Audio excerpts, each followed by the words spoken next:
Right after we reopened the mine in 1998, we continued up in the rays, and within 1 week we drilled into a spectacular pocket. This pocket contained rhodochrosite and fluorite, giving us the best combinations of those minerals that we had ever seen in the mine.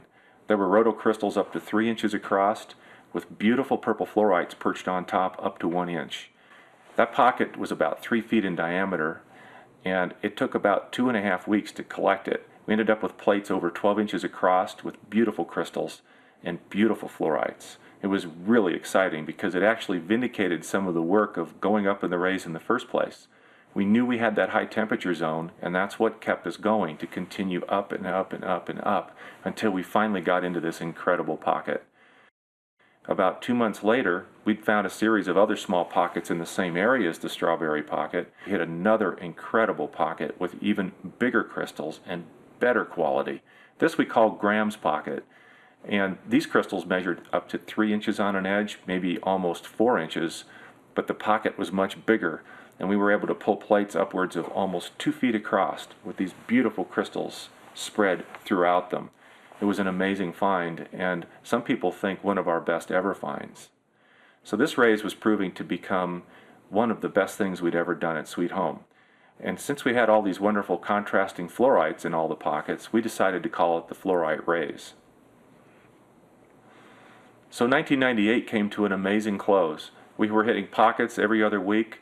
We were developing the rays and getting a much better understanding of the geology. Based on our crystal chemistry analysis, our geochemistry, we were able now to plot a wonderful map of the entire stope area. The fluorite rays was raking at an angle down towards the southwest into that other pocket zone.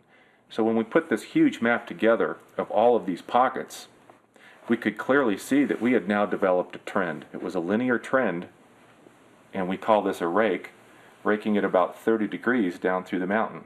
It was almost like a line now that we knew that we could follow to go look for more pockets. So not only did the crystal chemistry and the geochemistry lead us into this incredible fluorite rays, it helped us fill in this incredible two-dimensional puzzle map as to where we might go look for more of these crystals. So this gave us an opportunity then to design a mining plan for 1999 and 2000 that would get us into the areas in between and look for more pockets in and around this area that we had just discovered. So 1999 came along, and we continued to work in the same zones, developing the extremities of these raking structures.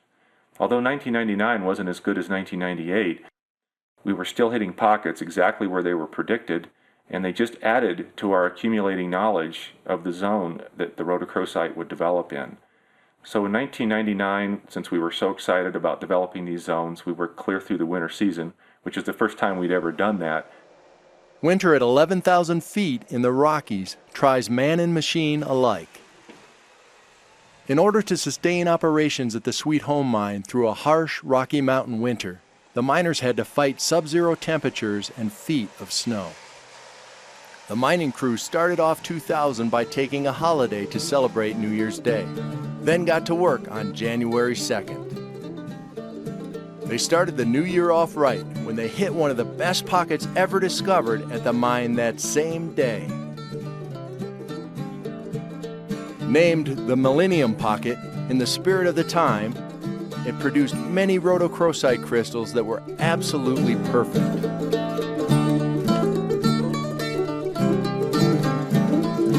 So by the end of 2000, we finally had another piece of the puzzle figured out. We knew that the rhodochrosite pockets formed in raking zones down through the plane of the vein in the mine. The geometry of these raking zones helped to explain a reoccurring problem at the mine. The raking rhodochrosite zones were fairly short, ranging from 10 to 30 feet thick. As the miners would drive a raise into the raking rhodochrosite zone, they would hit some good crystal pockets. But as they continued the raise, eventually they would dig past the good zone and get into barren rock. And that's how come all those years, from 1991 through 1998, we were having good years and bad years. We'd have a good year when we got up into a rake, then we'd have a bad year when we continued above it. So now we thought, well, we'll just run along the rakes. And we continued with that idea in 99 and 2000 with some success. We went into the tetrahedrite drift, we opened that up and found several more large pockets. None of them produced astounding rhodos, but all of them produced good cash flow, good saleable materials. So by the end of 2002, we had pretty much mined out all of these zones. The fluorite raise was of course finished. Now the tetrahedrite zone was finished. And we started driving a series of tunnels in and around both of those veins, seeing if we could find, say, a parallel structure to the main stope or a parallel structure to the tetrahedrite zone. We didn't come up with any more veins, and by that time we had pretty well mined out all these raking rhodozones. Use the link in the description to buy the complete video.